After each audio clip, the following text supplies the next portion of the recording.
भारत के इस कदम से बांग्लादेश कांप उठा, चीन तक में मच गया हड़कंप, प्रोजेक्ट बंद करके भागा। अमेरिका ने बांग्लादेश को दी गंभीर नसीहत, यूनाइटेड नेशन ने लिया भारत का पक्ष, तुर्की पाकिस्तान अब नहीं कर पाएंगे बांग्लादेश की मदद। दिल्ली आला कमान आया फुल एक्शन मोड में। भारत का यह कदम बांग्लादेश को चारों खाने चित्त कर देगा। बांग्लादेश को अब हर तरीके से पैदल होने से कोई ताकत नहीं रोक सकती। ऐसा मैं क्यों बोल रहा हूं, चलिए मैं आपको यह पूरा मामला है क्या विस्तार से बताता हूं। लेकिन हां, आप लोग वीडियो को बिना स्किप किए अंत तक देखना। भारत के खिलाफ रणनीतियां फिर एक बार तेज और आक्रामक होती जा रही हैं। बांग्लादेश की सरकार के बाद सेना ने भी भारत के खिलाफ एक ऐसा बयान दुनिया के सामने से दिया है जिसने पूरे मामले को बातों की कूटनीति से बहुत आगे बढ़ा दिया है। शुरुआत में तो मामला भारत में अवैध रूप से रह रहे रोहिंग्या मुस्लिम शरणार्थियों तक सीमित था, लेकिन इस बार बांग्लादेश ने भारत पर सीधा निशाना साधने की भूल कर दी है। अमेरिका तो भारत को बदनाम करने के लिए हमेशा से भारत पर ह्यूमन राइट्स के आरोप लगाता आया है, क्योंकि संयुक्त राष्ट्र को अमेरिका की कठपुतली माना जाता है। इसलिए संयुक्त राष्ट्र पहले ही भारत पर आरोप लगा चुका था कि रोहिंग्या लोगों को हिरासत में रखकर सीमा से बाहर छोड़ा जा रहा है और भारत सोची समझी रणनीति के तहत लोगों को देश से बाहर निकाल रहा है। और अब तो इस मामले में सेना भी उतर आई है। बांग्लादेश की सेना के ऑपरेशंस डायरेक्टर ब्रिगेडियर जनरल नजीमुद्दौला ने इस पूरी कार्यवाही को अस्वीकार्य बताया और यहां तक कह दिया कि यदि हालात ज्यादा बिगड़ते हैं तो सेना पीछे नहीं हटेगी। लेकिन फिर भारत के जवाब से बांग्लादेश को अपनी औकात दिख गई। भारत ने भी दो टूक जवाब दिया। पहले अपने देश में निष्पक्ष चुनाव करा और फिर भारत पर उंगली उठाओ। लेकिन इसी बीच भारत के सिलीगुड़ी कॉरिडोर के पास ही बांग्लादेश द्वारा चीन को एयरबेस देने की खबर ने टेंशन और भी ज्यादा बढ़ा दी। लेकिन भारत बिना देर किए एक्शन मोड में आ गया। भारत ने तुरंत बांग्लादेश की सीमा में अलग अलग जगह 3 सैन्य छावनियां बना दी, जिनमें सैकड़ों सैनिक तैनात थे। भारत ने S-400 डिफेंस सिस्टम के साथ सुखोई लड़ाकू विमानों को तैनात कर दिया और आधुनिक रडार सिस्टम से निगरानी बढ़ा दी। असल में भारत लंबे वक्त से उस खतरे को नजरअंदाज करता आया था जो अंदर ही अंदर बढ़ता जा रहा था। कहा जाता है कि लाखों नहीं करोड़ों की संख्या में बांग्लादेशी और रोहिंग्या नागरिक भारत में अवैध रूप से रह रहे थे। ये लोग भारत में आकर फर्जी आधार कार्ड, राशन कार्ड और यहां तक कि वोटर आईडी बना लेते हैं और सरकार की सभी सेवाओं का लाभ भी उठाते हैं और भारत में बेरोजगारी भी बढ़ाते हैं। और इनकी वजह से भारत की अर्थव्यवस्था पर काफी बोझ बढ़ता है। लेकिन हैरानी की बात यह है कि इसके बाद ये लोग दंगे प्रदर्शन में शामिल होकर आग भड़काते हैं। ग्रेटर बांग्लादेश और भारत के कई राज्यों का बांग्लादेश का हिस्सा होने जैसे दावों पर बांग्लादेश के साथ खड़े दिखाई देते हैं। कुछ रिपोर्ट्स में तो यह संख्या 2 करोड़ तक बताई गई है।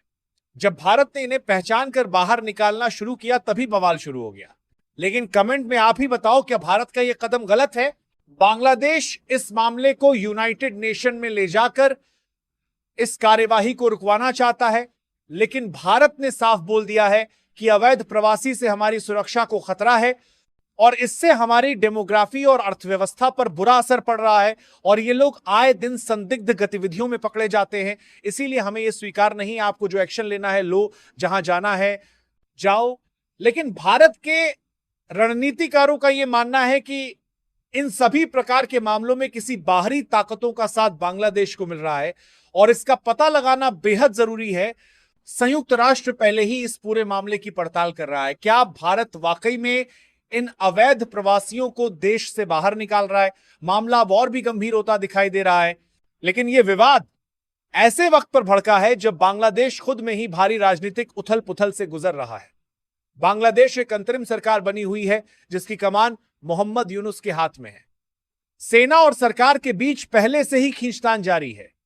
सेना चाहती है कि जल्द से जल्द चुनाव हो, क्योंकि यूनुस प्रशासन और अमेरिका के बीच बढ़ती नजदीकियों से बांग्लादेश की सैन्य लीडरशिप खुश नहीं है।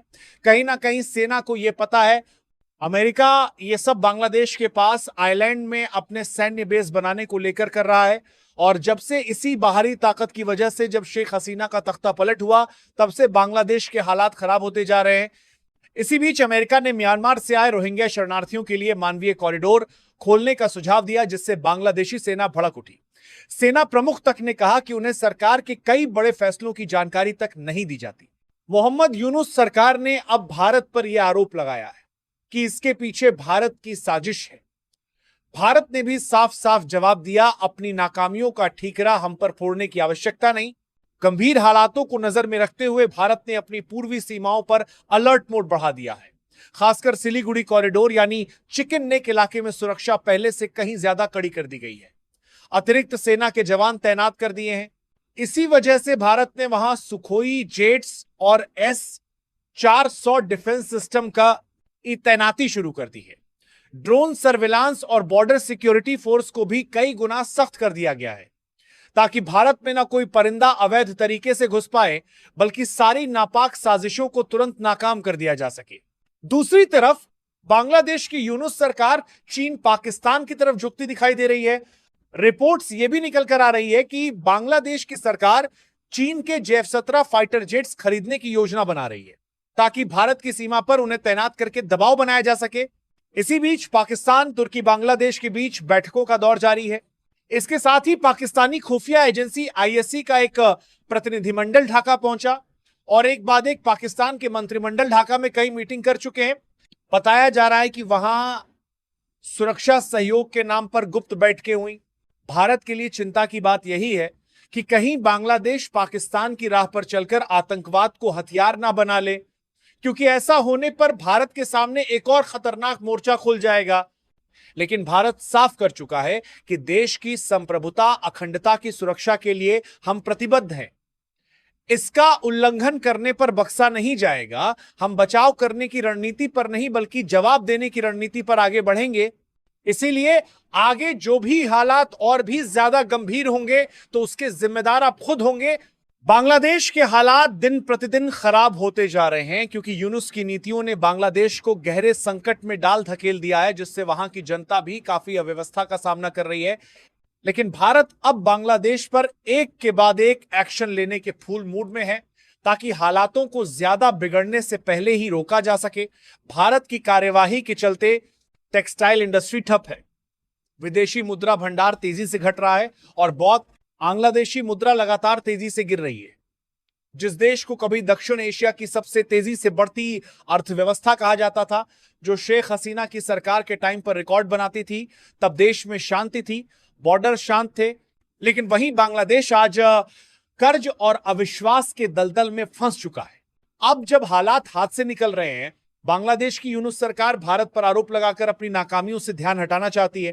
भारत में अवैध रूप से घुस आए लोगों की पहचान कर उन्हें बाहर भेजना भारत का कानूनी अधिकार है, चाहे वे किसी भी देश के हों। अंतर्राष्ट्रीय दबाव के बावजूद भारत अब किसी की शर्त पर पीछे हटने वाला नहीं है।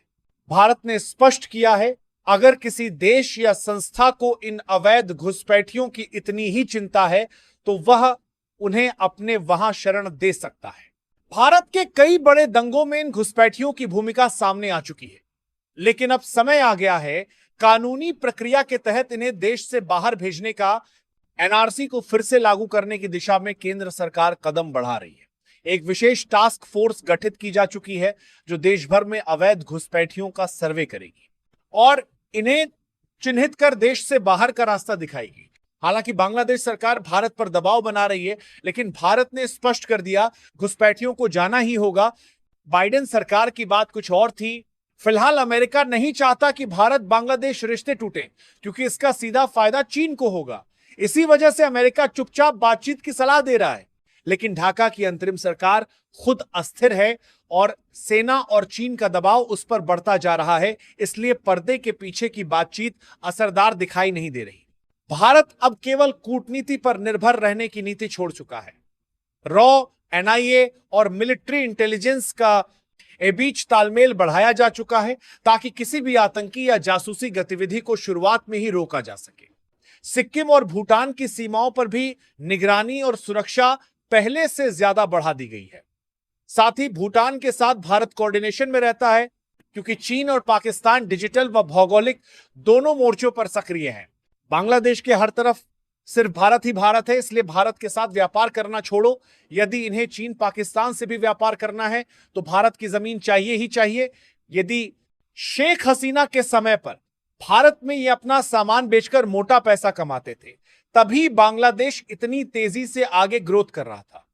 दुनिया की सबसे विशालकाय मार्केट इनके लिए ऐसे खुली थी जैसे लोगों के लिए इंडिया गेट, और भारत से ये अपना सारा जरूरत का सामान भी खरीद लेते थे। लेकिन मोहम्मद यूनुस ने सब चौपट कर दिया। वो छोड़ो, एक कहावत तो आप लोगों ने सुनी ही होगी, अंधेर नगरी चौपट राजा। इसका मतलब आज मैं आपको सही शब्दों में समझाता हूं। मतलब जिस नगर का राजा चौपट हो, उस नगरी में अंधेरा होना तय है। यह कहावत फिलहाल बांग्लादेश पर बिल्कुल सही बैठती है। लेकिन हां, यदि बांग्लादेश जल्दी ही नहीं रुका तो भारत पाकिस्तान की तरह इन्हें भी बांग्लादेश से कंगाल देश बनाने में पीछे नहीं हटेगा। देखना यह होगा कि क्या बांग्लादेश को पहले ही अकल आ जाएगी या फिर वो कंगाल देश बनकर ही मानेगा। दोस्तों, पूरी दुनिया को यह साफ संदेश दिल्ली दे चुका है कि यदि भारत की अच्छाई और उदारता की सहनशीलता को पार करोगे तो भारत हर मोर्चे में आप पर ऐसा डंडा करेगा कि मदद देने से पहले भी कोई 10 बार सोचेगा। और हां दोस्तों, हम कभी भी ज्यादा व्यूज लाने के चक्कर में फेक न्यूज नहीं लाते, बल्कि वही खबर आप लोगों तक पहुंचाते हैं जो सत्य तथ्यों पर आधारित हो। बहुत ही एनालिसिस करने के बाद ही वीडियो पब्लिक की जाती है। इसलिए अभी तक भी चैनल को सब्सक्राइब नहीं किया तो कर लो यार। और इस पूरे मामले में आपका क्या मानना है, कमेंट में अपनी राय जरूर से बताएं।